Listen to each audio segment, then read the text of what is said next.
पिछले 2 सालों में कोरोना महामारी झेली, जिसमें अस्पतालों में दवाइयों की कमी रही, मेडिकल जो इक्विपमेंट है उसकी एक भारी कमी देखने को मिली।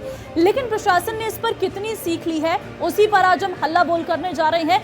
नमस्कार, मैं हूं आपके साथ ममता तिवारी। शुरुआत करते हैं इस कार्यक्रम की और आज हम बात कर रहे हैं सरकारी अस्पतालों की व्यवस्थाओं की। सरकारी व्यवस्थाएं कितनी तरीके से सरकारी अस्पतालों में हालत दुरुस्त है, आज इसी पर हल्ला बोल।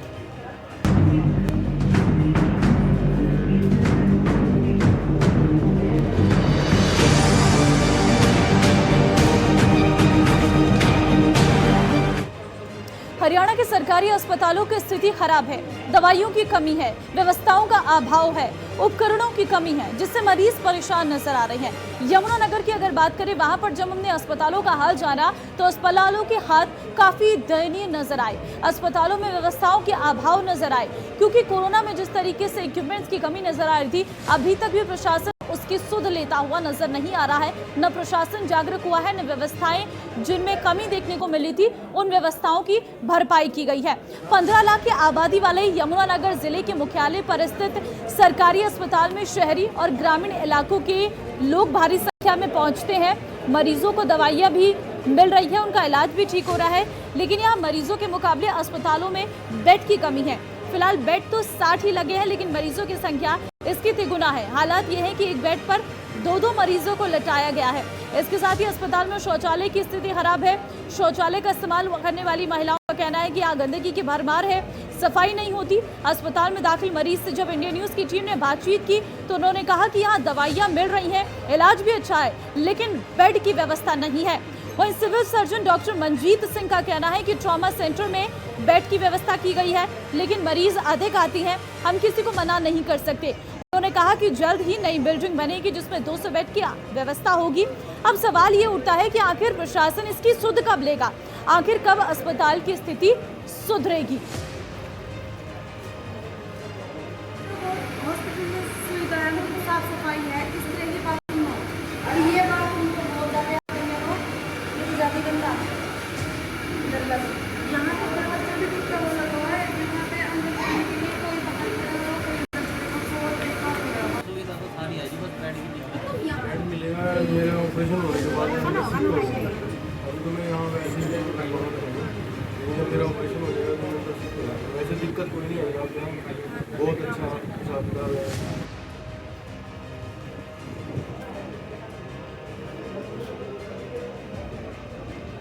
तो अस्पतालों की बदहाली कब दूर होगी, ये बड़ा सवाल है। कब सुधरेंगे सरकारी अस्पताल के हालात। आप तस्वीरों को देख सकते हैं किस तरीके से यमुनानगर के अस्पतालों का हाल है, जहां पर सफाई व्यवस्था राम भरोसे नजर आ रही है। अस्पताल में गंदगी का अंबार है और बेड की कमी के चलते मरीजों को एक बेड पर 2-2 मरीजों का इलाज किया जा रहा है। ये अस्पतालों की बदहाली है। और अगर बात हम डॉक्टर्स की करें तो डॉक्टर्स की तरफ से कहा गया है कि अस्पतालों में बेड्स की कमी है, जिसको लेकर पहले ही प्रशासन को अवगत करा दिया गया है। जल्द ही अस्पतालों की जो कमी है में बेड की कमी है उसको दुरुस्त कर लिया जाएगा। तो हल्ला बोल में कॉल कर प्रशासन को जगाएं। कॉल करें 0116-136-2142, जिस पर आप अपनी आवाज़ उठा सकते हैं और सरकार और प्रशासन को जगा सकते हैं।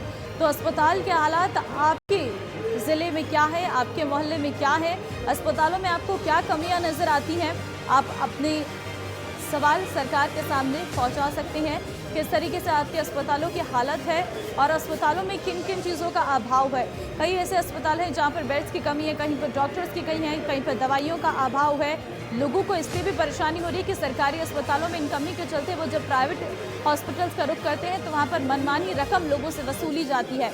ऐसे में सरकारी अस्पतालों को लेकर सरकार को जगाने का काम आपको करना होगा। इस हल्ला बोल के जरिए आप अपनी आवाज़ सीधे प्रशासन के सामने रख सकते हैं। तो ये नंबर्स हैं जिन पर आप कॉल कर सकते हैं और कॉल करके प्रशासन तक अपनी आवाज़ को पहुंचा सकते हैं। अस्पतालों में अव्यवस्थाओं की भरमार है, डॉक्टर हैं, दवाइयां हैं, लेकिन बेड की उपलब्धता नहीं है। एक बेड पर 2-2 मरीजों का इलाज किया जाता है, जिससे लोग परेशान हैं और 2 मरीज लेटने को मजबूर है। शौचालय में गंदगी का अंबार लगा हुआ है। व्यवस्थाएं जो सफाई व्यवस्था के दावे किए जाते हैं वो राम भरोसे नजर आ रही हैं। सीवरेज ठीक नहीं है, न शौचालय ठीक है। ऐसे में महिलाओं को दिक्कतों का सामना करना पड़ता है। आप तस्वीरों को देख सकते हैं किस तरीके से महिलाएं ज़मीन पर बैठी हुई हैं, क्योंकि बैठने की व्यवस्था नहीं है लोगों के लिए। ये सरकारी अस्पतालों का हालात है। दावे सरकार की तरफ से लगातार किए जाते हैं कि सरकारी अस्पतालों को दुरुस्त किया जा रहा है, लेकिन ज़मीनी हकीकत कुछ और ही नजर आ रही है।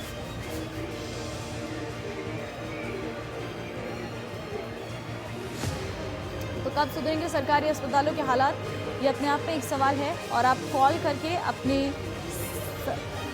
जवाब प्रशासन तक पहुंचा सकते हैं कि आपके इलाके में किस तरीके से अस्पतालों के हालात हैं, क्या अस्पतालों में व्यवस्थाएं हैं या नहीं, सरकारी अस्पताल कितने ठीक हैं और कितने बेकार हैं आपके इलाके में, आपके ज़िले में, आपके क्षेत्र में। आप इन नंबर्स पर कॉल करके जानकारी दे सकते हैं। अस्पतालों में जो फ्री मेडिकल सेवाएं हैं, जो दवाई है, क्या वो आपको मिलती हैं या नहीं, इस बात की भी जानकारी आप दे सकते हैं।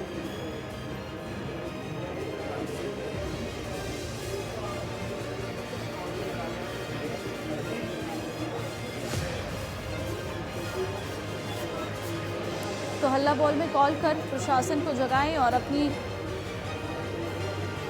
बात प्रशासन तक पहुंचाएं।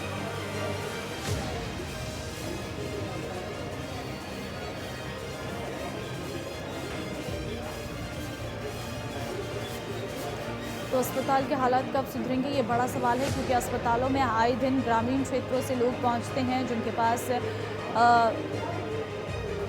इतनी आमदनी नहीं होती है, जिस वजह से वो लगातार सरकारी अस्पतालों का रुख करते हैं। लेकिन अगर सरकारी अस्पतालों की ये हालात रहेंगे तो आम जनता अपने आप में परेशान नज़र आती है। प्राइवेट हॉस्पिटल्स की ओर अगर आम जनता रुख करती है ग्रामीण क्षेत्रों की, तो वहाँ पर उनसे मनमानी रकम वसूली जाती है, जिस वजह से बड़ी दिक्कतों का सामना लोगों को करना पड़ता है।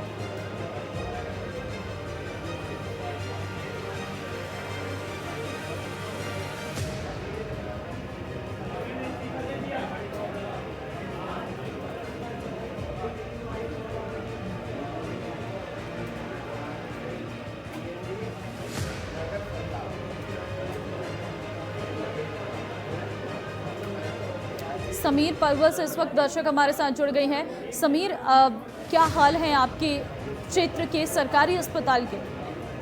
मैम बहुत बुरा हाल है। जितने डॉक्टर होने चाहिए उतने डॉक्टर नहीं है। दवाइयों की भी कमी, लाइनों में कई बार लंबे लगने लाइनें पड़ते हैं। अब क्या है कि हम लाइन पे लगे हैं, डॉक्टर फिर उठ के चले जाते हैं, उनकी टाइम खत्म हो जाती है, तो बहुत परेशानी है मैम डॉक्टरों को लेकर। समीर, क्या आपने इसको लेकर कभी शिकायत की स्वास्थ्य विभाग को? मैम कहाँ जाएं शिकायत करने के लिए, तो लाइन में लगते हैं, फिर वापस लौट के घर आ जाते हैं, अगले दिन फिर लाइन में लग जाते हैं, ऐसी होती है। ये हालत कब से बने हुए हैं सरकारी अस्पताल के? ये मैम बहुत दिन होते हैं जी। समीर, अस्पतालों के हालात कब से ऐसे बने हुए हैं और सरकार क्या ध्यान नहीं दे रही है? प्रशासन क्या कहता है कि आखिर क्यों कमी है डॉक्टर्स की? डॉक्टर जितने होने चाहिए उतने हैं ही नहीं हमारे इसमें। अब यही हाल है। ठीक है, चलिए समीर, अपनी बात रखने के लिए फ़िलहाल आपका बहुत धन्यवाद। तो पलवल के सरकारी अस्पताल का ये हाल है। समीर की तरफ से कहना है कि डॉक्टर्स जितने होने चाहिए उतने डॉक्टर्स हैं नहीं। डॉक्टर के अभाव की वजह से लोग परेशान हैं, लंबी लंबी लाइनों में इंतज़ार करना पड़ता है, लेकिन इंतज़ार करने के बाद भी डॉक्टर्स नहीं मिल पाते हैं। ये बड़ी परेशानी है लोगों के सामने। अगर वो सरकारी अस्पतालों का रुख करते हैं, सरकारी अस्पतालों में बड़े अभाव नज़र आ रही हैं, जहाँ पर उन्हें जो व्यवस्था है वो नहीं मिल पाती है, जिसकी वजह से लोग साफ तौर पर परेशान नजर आ रहे हैं। देवीदास शारदा इस वक्त संवाददाता यमुनानगर से मेरे साथ जुड़ गए हैं। देवीदास, यमुनानगर में सरकारी अस्पतालों का क्या हाल है? क्योंकि कहा जा रहा है कि डॉक्टर्स हैं, दवाइयां हैं, लेकिन बेड उपलब्ध नहीं है। कहां पर इलाज होगा मरीजों का फिर? जी ममता तिवारी जी, बात ऐसी, यमुनानगर में हालांकि 200 बेड का अस्पताल तो बना दिया गया है, लेकिन उसको 1 साल से भी ज्यादा समय होगा। अभी कम से कम यदि स्पीड से भी काम चलता तो भी अभी 6 महीने कम से कम और लो सकते हैं।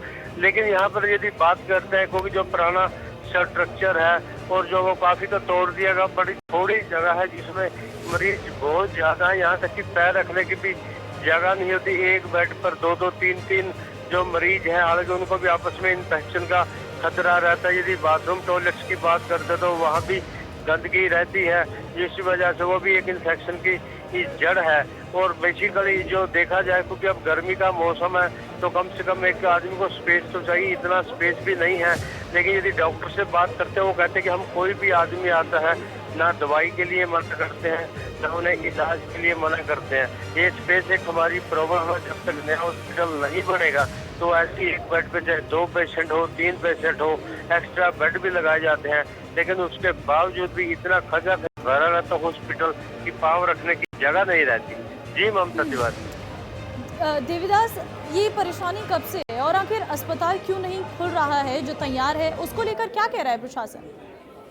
जी बिल्कुल, जो अस्पताल तैयार है, क्योंकि वो बिल्डिंग है, 200 बेड का अस्पताल है, काफी बड़ा प्रोजेक्ट है। हालांकि जो एडमिनिस्ट्रेटिव ब्लॉक है वो तो शुरू कर दिया गया है, लेकिन जो दूसरा अस्पताल है उसमें अभी भी उनकी फिटिंग या अन्य जो बिजली है, साजो सामान है, इक्विपमेंट्स है, उनकी फिटिंग जारी है। लेकिन क्योंकि पिछले दिनों यहाँ बजट की समस्या आ गई थी, वो जो ठेकेदार थे उससे पैसे ना होने की वजह से काम बंद कर दिया था, जिसकी भी एक वजह है। जो काम है लंबा चला। फिर उसके बाद सीएमओ डॉक्टर मंजीत है, उन्होंने लोकल एमएल वगैरह से मिलकर जो ठेकेदार था उसकी पेमेंट रिलीज कराई है, तो तब जाके अब काम शुरू हुआ है। और अब ऐसी आस जगी है कि शायद जो 6 महीने तक ये जो हॉस्पिटल है नया जो बनना है वो शहर को मिल जाए। जी ममता तिवारी। जी देवीदास, अगर बात हम इस अस्पताल की करें तो क्या यहाँ पर डॉक्टर्स की जो कमी है वो भी नजर आ रही है? ये डॉक्टर पर्याप्त हैं लोगों का इलाज करने के लिए? जी बिल्कुल, यदि हम डॉक्टर्स की बात करते हैं तो पूरे जिले में डॉक्टर्स की बहुत ज़्यादा कमी है। यहाँ यमुनानगर की बात करते हैं तो यहाँ पर 180 डॉक्टर्स की सैंक्शन पोस्ट है, केवल 70 डॉक्टर हैं। मैं आपके पास इस बीच एक दर्शक हमारे साथ जुड़ गई हैं, नागेंद्र नेगी, उनसे जरा बात कर लेते हैं। नागेंद्र, क्या अस्पतालों के हालात हैं आपके क्षेत्र में?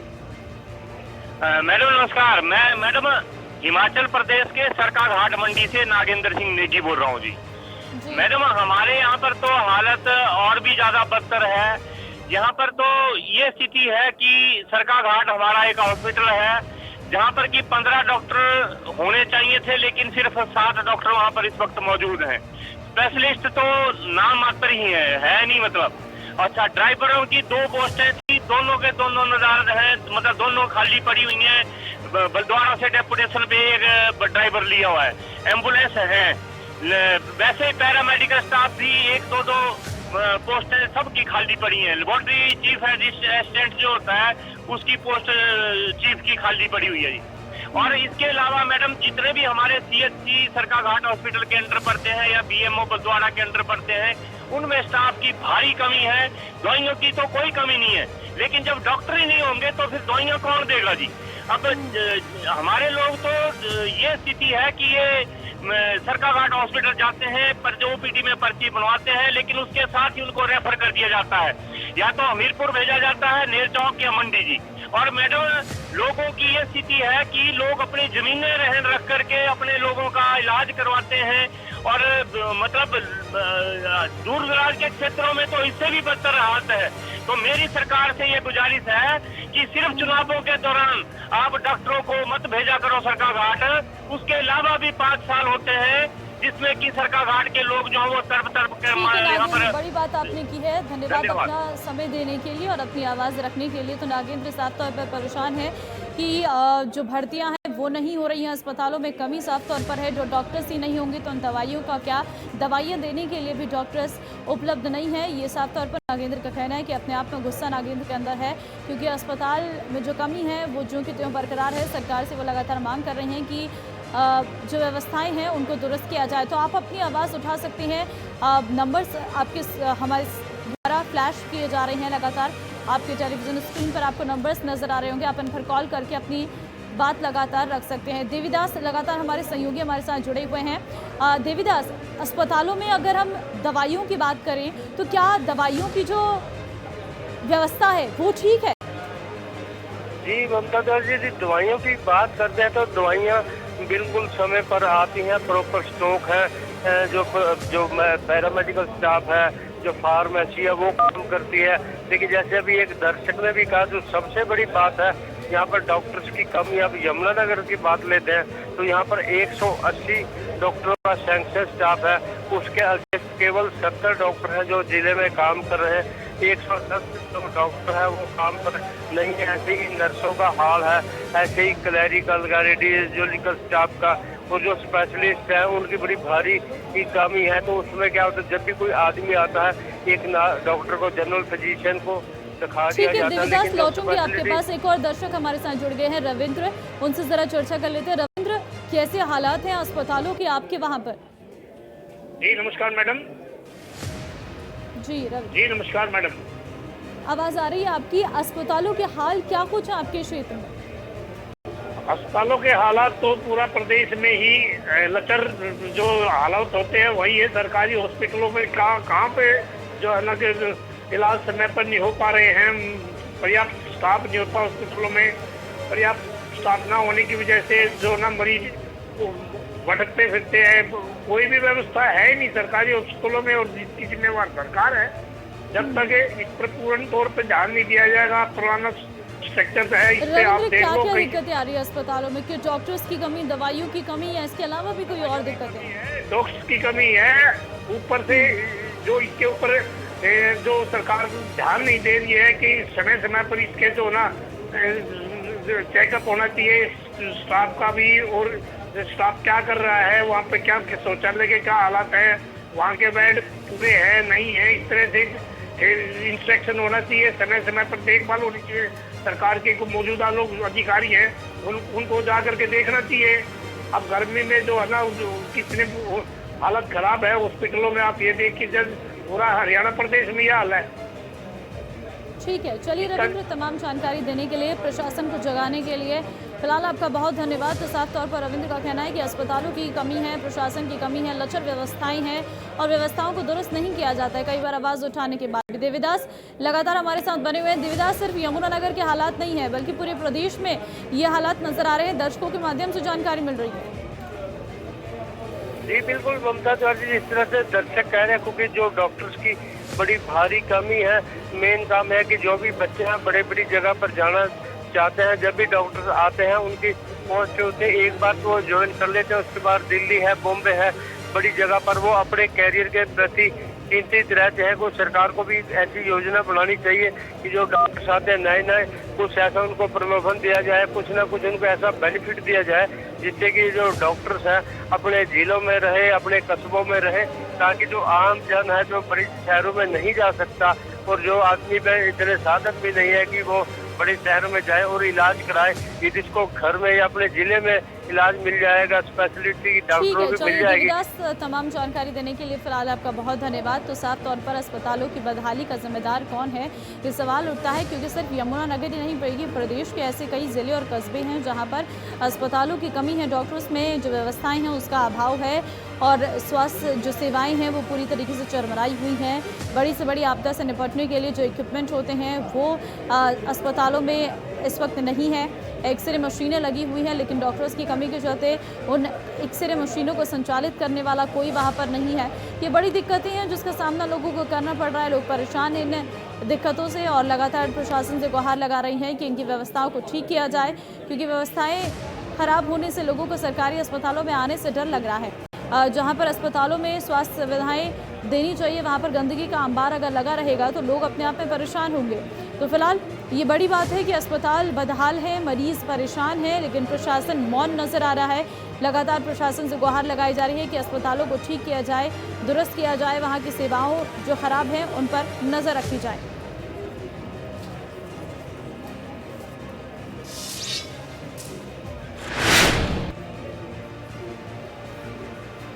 चलिए फिलहाल हल्ला बोल के इस खास कार्यक्रम में आज के लिए बस इतना ही। बाकी अन्य खबरों के लिए आप बने रहिए इंडिया न्यूज हरियाणा के साथ। नमस्कार।